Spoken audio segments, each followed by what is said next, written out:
In Spain, we've of course got the classic title race between the likes of Barcelona and Real Madrid, with both. This title race has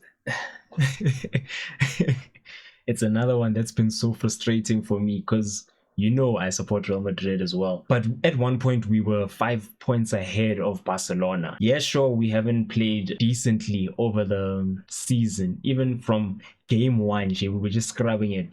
Games like Osasuna where the penalty bailed us out. We just won 1-0. So many games where we just didn't look convincing, but we still managed to get a gap against Barcelona. And then in a matter of a month, we were 5 points ahead, and then it switched to being 5 points behind. It's so frustrating, man. It's so frustrating. And Xabi Alonso, I don't know what's going on with you, my guy. The decisions you make during the game, even before the game, your starting 11's bad, man. Recently, I saw you bring on Endrick against Man City, when in the whole season you didn't want to play him. You even came out saying he was not in your plans, but now in a situation where we need a win, you put him on. You bring on Brahim Diaz. Man, I just don't know. To a point where I don't even enjoy football anymore, man. My teams are dying. They're dying, honestly. These sides failing to deliver the goods, really, because they have both been mid. The fact that we even beat Barcelona in the El Clasico and then we managed to drop all those points is crazy, man. Fragile, to say the least. Both of these sides don't know really what they're doing. Hansi Flick is still playing a high... Junior playing nonsense, Jude Bellingham playing nonsense, but no one wants to speak about it. Everyone is on their nuts, people telling you he's the best midfielder, yada, yada, yada. But when you actually watch him, he's always in duels. Why? Because his first touch is horrible. He's always on the ground trying to win tackles, not because the opposition had the ball, but because he had the ball and couldn't control it. Now it's in the opposition's feet and now he's just sliding to get it back. These are the things we see consistently, and you expect us, the fans, to call that special and world class. It's so irritating, man.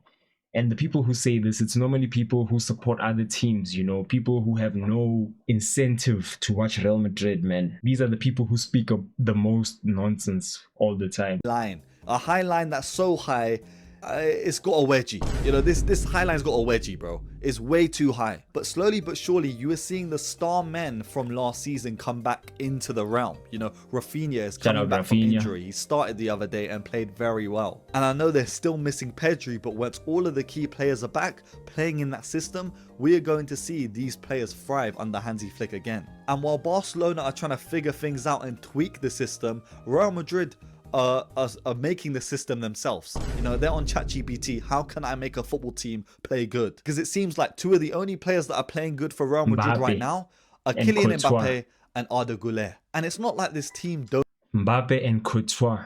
Those are the only two.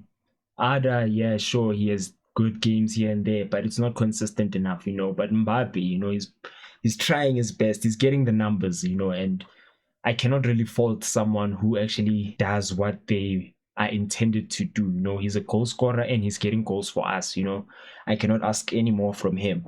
Courtois is doing his best to keep the clean sheets. He's keeping the ball out of his net. But because we create so many chances for the opposition, eventually we're gonna concede. But these are the only two players I can honestly say they've been decent this season. Everyone else, nah. And honestly, I wouldn't mind selling everyone. Jokes aside, I wouldn't mind selling everyone. I'm tired of these players, man. Watching them is just an eyesore. Don't have the star power. They have the Avengers. Let me just pick out a centre-back from Bournemouth that was breaking through as one of the best in the league. Bring him to the Bernabeu and now he's... This guy, low-key, when he plays like he's stoned.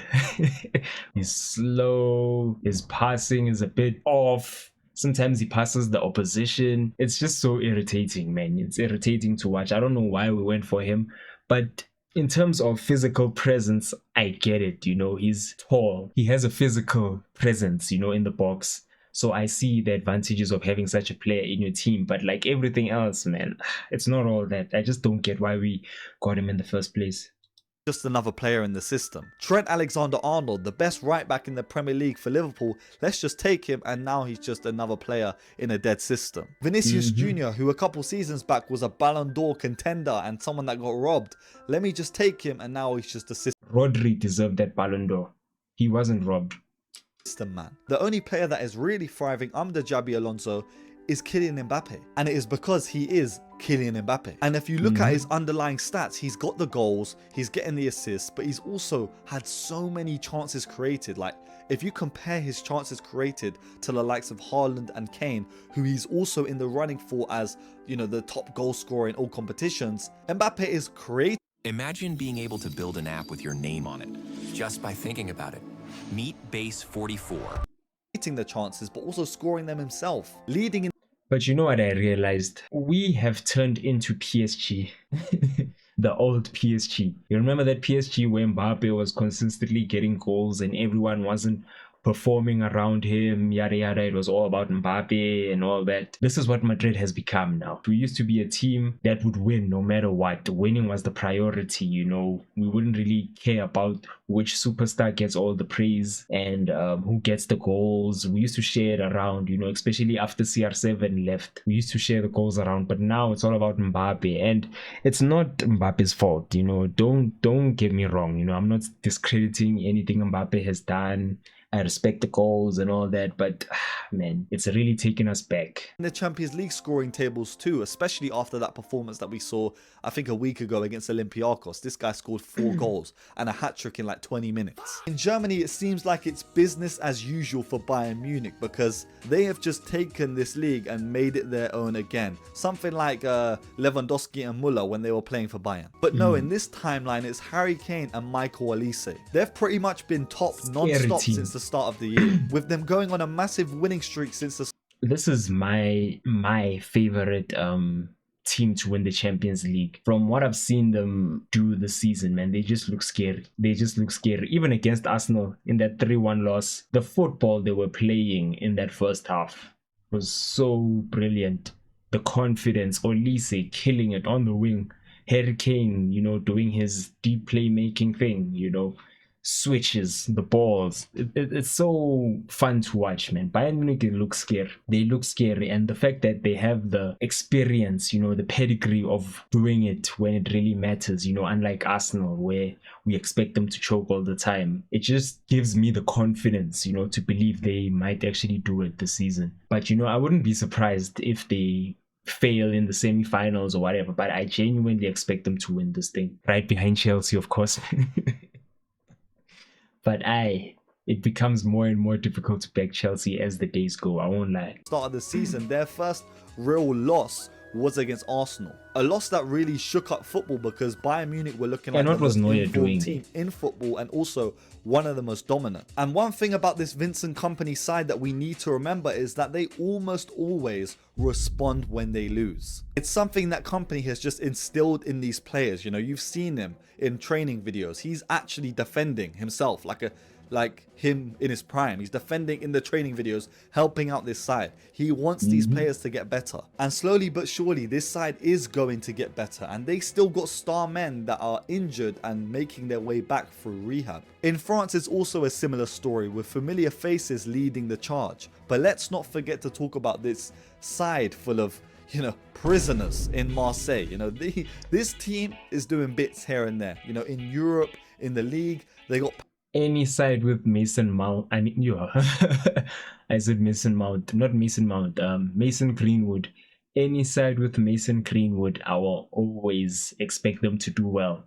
This guy is a brilliant footballer, man. He's a brilliant footballer and he's very lethal when it comes to the goals. From the years when he was still a kid in Man United, you could see the talent this guy possesses, man. He's a joke of a footballer.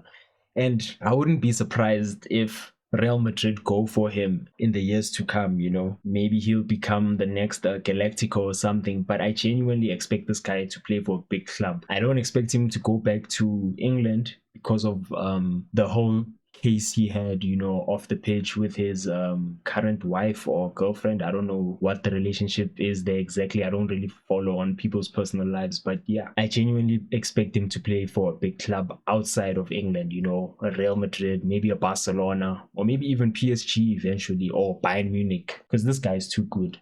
Players that are outstanding, but others that should not be named. But wait, Jib, you forgot to talk about one team that is actually at the top of Ligue 1. Lens. Yes, Lens for Lens. you guys that can't pronounce. They are at the top, and it is kind of weird, but also we all inevitably know that PSG are going to win the league, but they're doing their thing. You know, no one really thinks that watches French football that Lens are going to I'm win. actually shocked You know, Lens Ligue is 1. first. But Edouard is doing his thing. You know, their I attack don't are even doing know their anyone thing, in but Lens. they are just having one of them seasons. But if I'm being completely honest, it's just PSG making their lives hard. You know, they don't really care about the league. They just mess about. They also at one point didn't have a lot of their key men, and they were just playing youngsters week in and week out. Luis Enrique doesn't even watch the games, you know, on the line. He's in the stands for the first half, then comes down after. Like, this whole league is just an experiment. I don't know how it's still going. Who is funding this? It's just awful. But awful in like a good way, because you can't really predict what's going to happen. But again, I must reiterate that PSG are still the favourites. They still have the deepest squad. Of They course. are just playing and they're just doing their thing. And slowly but surely, let's see in a couple months from now how that league is shaping up. And let's not I mean, all at the lie. end of the day, it's still early, you know.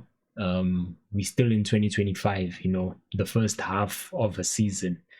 Let's just see how the second half will play out, because a lot can change as time goes. Say that PSG are having a bad season, because we've seen them take it there in the Champions League. Like in the game where PSG went up against Barcelona in the Champions League phase. This was peak entertainment. People forget because this happened so early on, but this was a game to marvel at. And even though PSG didn't have their proper front three starting, they still ended up winning the game, and Nuno Mendes and Hakimi played absolutely brilliant, with Nuno Mendes honestly going 1v1, you know, with Lamine Yamal. This was just them going back and forth the entire game, with Nuno Mendes coming out on top at times and Lamine Yamal just having moments where he was in flow state, going past players, dribbling round players, doing Cold football. roulettes. It was an amazing game to watch, and eventually it would be Gonzalo Ramos that would get the winner for PSG in the game. That was a league phase game that honestly felt like it should have been the Champions League final last season. And the Champions League in itself Ferran has Torres. felt like a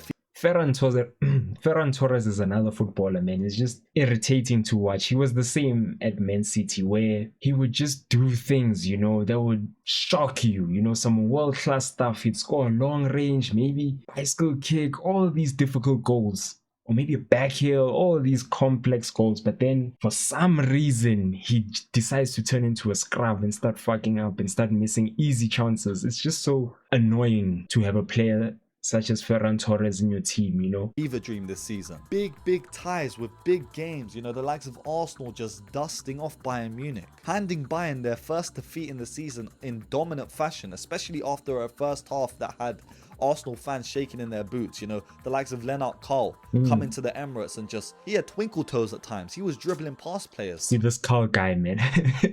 This Carl guy, I don't know where he came from.